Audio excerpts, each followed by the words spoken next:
Hello hi welcome back to Aadya's channel. అందరూ బాగున్నారని అనుకుంటున్నాను. ప్రతి కథ ఒక చిన్న ఆలోచనతో మొదలవుతుంది అని అంటారు కదా, అంటే అనేవాళ్ళు. కానీ దానికి ఒక రీజన్ ఉంటుంది.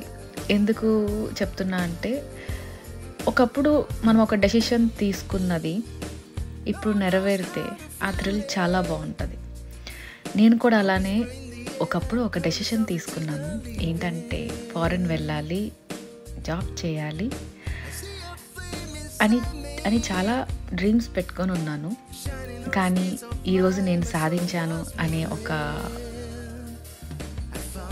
ప్రౌడ్నెస్గా ఫీల్ అవుతున్నాను. ఎందుకంటే మనం కలలు కన్ని దానిని మనం సాధిస్తే ఆ హ్యాపీనెస్ వేరుంటుంది. సారీ నేను సెల్ఫ్ డబ్బా కొడుతున్నాను కాదు, కానీ మనం మనసు పెడితే ఖచ్చితంగా మనం సాధిస్తాము. అంటే ఈరోజు మనం ఇలా ఉన్నామంటే మనం ఒకరోజు ఒక ఆలోచన చేస్తే దానిని మనం నెరవేర్చుకోవాలని అనుకున్నాం చూడండి, అదే కారణం. ఎనీవే, ఈ చిన్న థాట్ ఎందుకో మీతో షేర్ చేసుకోవాలనిపించింది. ఎనీవే, ఈరోజు ఏంటంటే ఒక రివర్ ఫెస్ట్కి వచ్చామన్నమాట. అంటే లిమ్రిక్లో కొన్ని ఈవెంట్స్ జరుగుతాయి సమ్మర్లో. ఎందుకంటే ఇప్పటిదాకా చలికి, వింటర్కి, ఆ చలి వచ్చే వాటన్నిటికీ ఏంటంటే జనాలు ఇళ్లల్లోనే ఉండి సమ్మర్లో ఒక్కసారిగా వీళ్ళందరూ బయట కనిపిస్తూ ఉంటారనమాట. సో అలానే ఈ లిమ్రిక్లో కొన్ని ఈవెంట్స్ జరుగుతూ ఉంటాయి అన్నమాట సమ్మర్లో. సో ఆ ఈవెంట్స్లో ఏంటంటే ఈ రివర్ ఫెస్ట్ అనేది ఒక చిన్న ఈవెంట్. సో ఆ రివర్ ఫెస్ట్లో చాలా చాలా చాలా యాక్టివిటీస్ జరిగాయి. సో మీ అక్కడ కనిపిస్తూనే ఉంది కదా, లైక్ జైంట్ వీల్ అలాగా. సో జైంట్ వీలే కాదు, ఇంకా కొన్ని ఫ్యూ రైడ్స్, లైక్ మనం చిన్నప్పుడు తిరునాళ్ళకి వెళ్తే, లేకపోతే లైక్ అంగళ్ళకి వెళ్తే సీసాస్, జైంట్ వీల్, ఇంకా ఏంటి బ్రేక్ డ్యాన్స్, ఇవన్నీ ఉన్నట్లు మనం ఇక్కడ కూడా అంతే ఒక జైంట్ వీల్, తర్వాత స్వింగ్ రైడ్స్, ఇవన్నీ కూడా ఉన్నాయి. అండ్ దాంతోపాటు వాటర్ స్పోర్ట్స్ కూడా ఉన్నాయి. అండ్ ఇంకా ఫ్యూ ఇట్లా ఈ కార్ షో కూడా జరిగింది అనమాట. సో ఇది one of the best thing అని నేను చెప్పగలుగుతాను. ఎందుకంటే one of the worthable picnic లాగా, వర్తబుల్ హాలిడే లాగా అనిపించింది.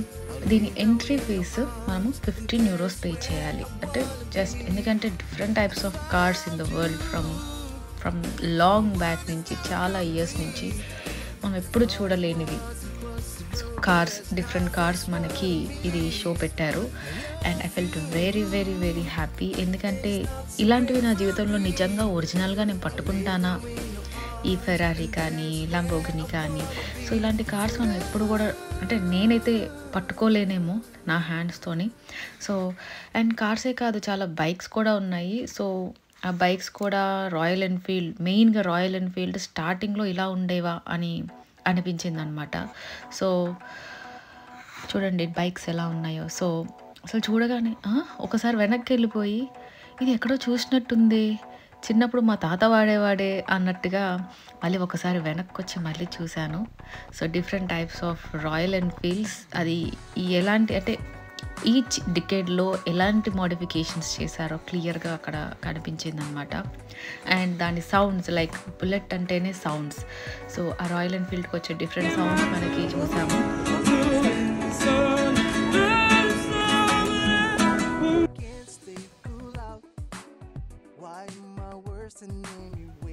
ఫ్యూ టాలెంట్స్ అసలు నిజంగా చూస్తే కళ్ళు చెదిరిపోతూ ఉంటాయి. అండ్ ఈ చర్చ్ చూసారా, ఎంత పెద్దగా, అసలు ఎందుకో ఎంత పీస్ఫుల్గా అనిపించిందంటే I really love in that. So ఇలాంటి వీడియోస్ మరిన్ని చూడాలంటే please like and share and subscribe. Thank you so much.